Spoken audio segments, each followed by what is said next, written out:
I once tried to please every single stakeholder. The result? A project spiraling into disaster. Could your desire for universal approval be your team's biggest roadblock? Are you building bridges or are you just digging a deeper hole with every yes? Is it okay if I tell you a short story? I got selected to lead this massive, high stakes tech implementation. One of those, career defining or career ending kind of projects. The stakeholders for that project were senior execs from every department, each armed with their own non negotiable demands. My strategy back then, okay, I was pretty naive at that time. I basically was the chief yes officer. Marketing wanted a fancier dashboard. Absolutely. Sales needed an extra custom report by Friday. Sure thing. Operation threw in a little tiny integration that would only take a couple of days, they say. Consider it done. Individually, these seemed harmless, just a little detour, I guess. But collectively, those yeses compounded fast, like interest on a loan that I really don't recall ever taking out. The project scope was bloated into something unrecognizable. I know what my seasoned project managers out there are thinking. Well, what about change management? Or what about scope control? Hey, I will agree with you 100%. But then came that brutal late night, staring at my Gantt chart that looked less like a project schedule and more like rainbow spaghetti. Budget alarms were going off. My inbox was sort of like the battleground of, anyway, my team had that exhausted look on their face. ED, are you really serious here? You got to be kidding me. Look. And right then, fueled by another cup of stale coffee and, let's be honest, a little slight mild panic, it hit me. I had said yes to everyone, but I was on track to deliver a disappointment to everyone. I wasn't managing expectations. I was obliterating them. That night taught me the toughest, and I do mean the toughest, leadership lesson of my career. Real leadership isn't about a universal approval or being everyone's favorite. It's about having the courage to protect the project, with a decisiveness to say no, and the wisdom to prioritize delivering meaningful outcomes over being liked. Point number one, trying to please everyone means pleasing no one. Attempting a universal approval dilutes decision, compromising project integrity. When project managers prioritize broad acceptance over clear outcome, the result, let's be honest, it often waters down deliverables that leave all stakeholders somewhat, let's just be honest, dissatisfied. This is important, family, because clear, targeted decisions establish professional respect and reinforces your leadership credibility, even if those choices occasionally disappoint some stakeholders. Experiment with these actionable tips. Clearly define who the primary stakeholders are and whose satisfaction is truly essential. Next one, communicate transparently why certain priorities must take precedence. And the last and final one, develop the professional courage, and I'll say courage again, to make decisive choices, acknowledging upfront that everyone will agree. You're ultimately judged by outcomes, not efforts. Again, you're ultimately judged by outcomes, not effort. Stakeholders measure project managers by delivered results rather than intentions, efforts, and of course, all those meetings that we have, the number of meetings attended. Good intentions or long hours don't excuse for missed milestones or ineffective deliverables. This is important because focus on our outcomes ensures your actions are aligned directly with the organization's value and stakeholders' expectation, solidifying your professional reputation. Experiment with these actionable tips. Establish clear, outcome-focused metrics early in the project. Regularly review and adjust your approach based on these measurable outcomes. Communicate progress transparently, emphasizing achieve results rather than activities performed. Point number 3, decision paralyzes by consciousness. What am I saying there? Constantly seeking unanimous stakeholder agreement creates delays, It definitely stalls momentum, and it can derail project timelines. A conscious-driven decisions are idealistic but rarely practical in a fast-paced environment. Why is this important? Effective project leaders understand when to consult widely and when decisive leadership must take precedence over having an agreement to avoid damaging delays. Experiment with these actionable tips. Define explicit decision-making authority early in project initiation. Set clear timelines for stakeholder feedback, then proceed decisively. And the last and final one, be prepared to respectfully manage disagreements by explaining the reason why for swift action. Point number 4, which is my favorite.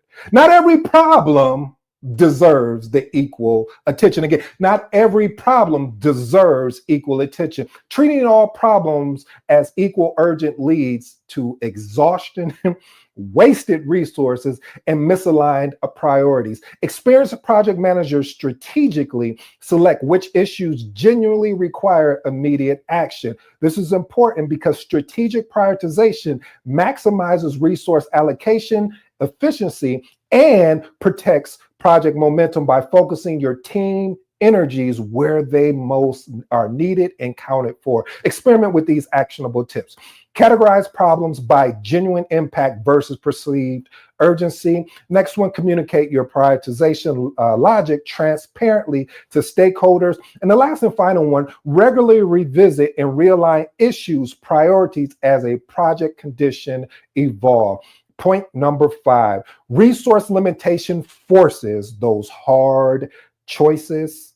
Again, resource limitation forces hard choices. All projects face finite resources, meaning tough decisions about allocations are bound to happen. Attempting to accommodate every request is definitely, and I do mean definitely, unrealistic and undermines the credibility of your planning. This is important because embracing resource realities enhances your credibility and positions you as the trusted advisor who can realistically manage expectation and deliver reliably. Experiment with these actionable tips. Transparently showcase your resource constraints through visual dashboards or reports. Involve stakeholders proactively in priority setting discussions to encourage my favorite thing, that thing we call buy-in. And the last and final one, clearly document resource allocation decisions and their rationale for transparency, because you know the model here. Documentation beats what? Documentation would always beat any type of conversation we'll have. Point number 6, innovation always challenges comfort zone. True, and I do mean true innovation, inherently disrupts established norms and can trigger resistance among stakeholders who prefer something that's familiar, something that is a proven method. Resistance is not necessarily opposition, but rather a neutral response to uncertainty. This is why this is important, of accepting that innovation is inherently uncomfortable, enables you to lead stakeholders through change more effectively, positioning you as an insightful and strategic innovator. Experiment with these actionable tips. Clearly articulate innovation benefits, linking them to explicit strategic business value. Next one, prepare stakeholders with realistic expectation about temporary discomfort. And the last and final one, can we get a hoorah or a celebration? Celebrate early success visibly, building confidence in the innovative approach. Point number 7, time management always requires you to say no. I'm clicking on my watch. Every yes given to a minor task can inadvertently steal critical attention and energy from strategic initiatives. Effective time management means protecting your schedule and saying no in the most professional way that you can. No means no. I mean, there's no other, we don't have to go into a deeper dialogue. If it's no, that's what it is. So I'm saying this is important because protecting your time ensures critical tasks remain prioritized, maintaining project progress, and safeguarding your effectiveness as a project manager. Experiment with these actionable tips.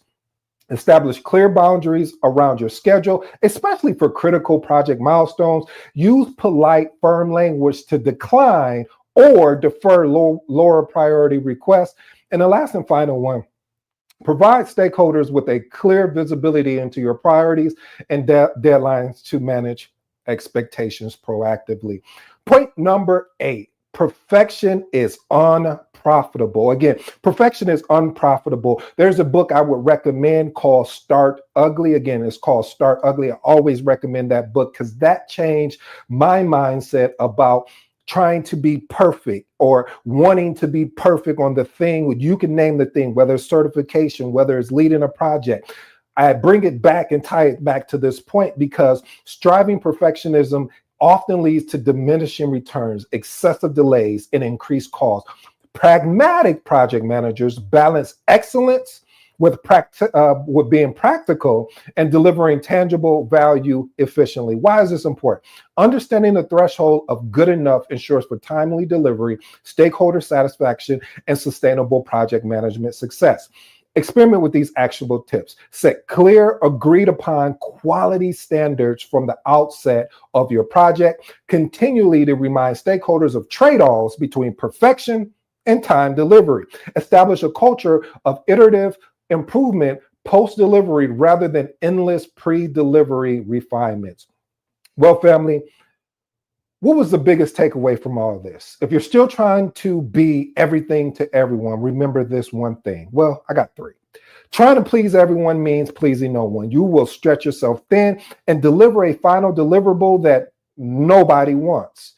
See, you're ultimately judged by outcomes, not effort. So although these yeses won't matter if the project fails or the quality isn't there, focus on what delivery real results mean.